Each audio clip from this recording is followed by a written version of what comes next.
नमस्कार. रामकृष्ण हरी मंडळी, श्री स्वामी समर्थ.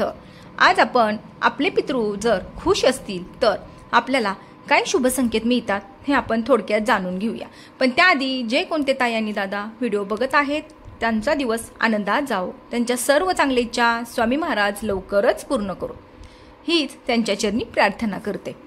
बघा, आपले पितृ जर आपल्याला खुश असतील ना तर आपल्याला काय शुभ संकेत मिळतात हे आपण जाणून घेऊया. पण आपल्याला जर पितृदोष असेल तर त्याचे परिणाम आपल्यावर काय होतात हे सुद्धा आपण आधी थोडक्यात जाणून घेऊया. बघा, जर आपल्याला पितृदोष असेल तर आपल्याला त्याचे काय परिणाम भोगावे लागतात. आपल्याला कोणत्याच कामात यश मिळत नाही, प्रत्येक कामात आपल्याला अपयश मिळत राहतं. म्हणजे जे कोणतं काम तुम्ही करायला घ्याल त्याच्यात तुम्हाला यश कधीच मिळत नाही. मग काय होतं, माणूस हताश होतो, पूर्ण खचून जातो आणि त्याला जे काम करायला घेतलं आहे ते करू वाटत नाही. दुसरी गोष्ट, आपल्या घरात एकही शुभ कार्य घडत नाही. म्हणजे आता बघा, तुमचा मुलगा वयात आलेले आहेत तरीसुद्धा त्यांना योग्य ते स्थळ येत नाही, त्यांचे विवाह लवकरात लवकर होत नाहीत. त्याचबरोबर ज्यांचे विवाह झाले आहेत त्यांच्या घरात संतान प्राप्ती होत नाही. तसेच छोटमोठे सतत अपघात होत राहतात. तर ही कारणे आहेत बघा आपल्याला पितृदोषाची. सततचा होणारा दवाखाना म्हणजे घरातील एक व्यक्ती पूर्णपणे व्यवस्थित बरी होते तोपर्यंत दुसरी व्यक्ती आजारी पडते, दुसऱ्या व्यक्तीला व्यवस्थित बरं वाटेपर्यंत तिसरी व्यक्ती आजारी पडते. म्हणजे हे चक्र चालूच राहतं.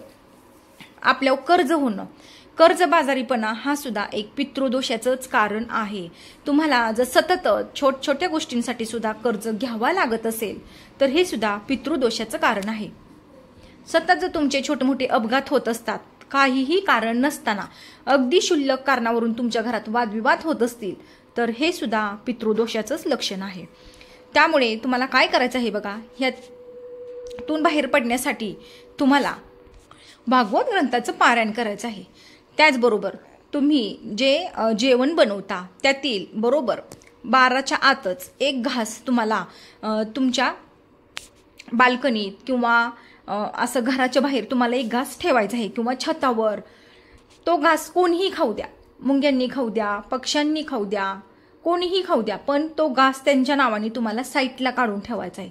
दररोज तुमची आंघोळ झाल्यानंतर दक्षिण दिशेला तोंड करून पितरांचं स्मरण करून तुम्हाला त्यांचं दर्शन घे, म्हणजे त्यांना नमस्कार करायचा आहे.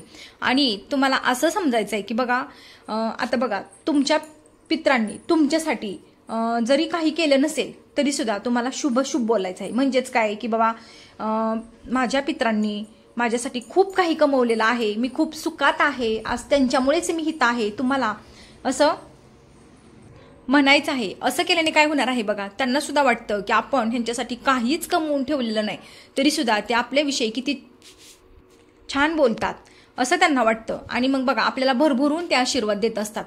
त्यांच्या नावाने तुम्हाला दररोज 12 वाजता घास ठेवायचा आहे. आंघोळ झाल्यानंतर दक्षिण दिशेला तोंड करून त्यांना नमस्कार करायचा आहे. त्याचबरोबर आपल्या नित्यसेवेच्या पुस्तकात पितरांसाठी जी काही सेवा दिली आहे ती सुद्धा तुम्हाला करायची आहे.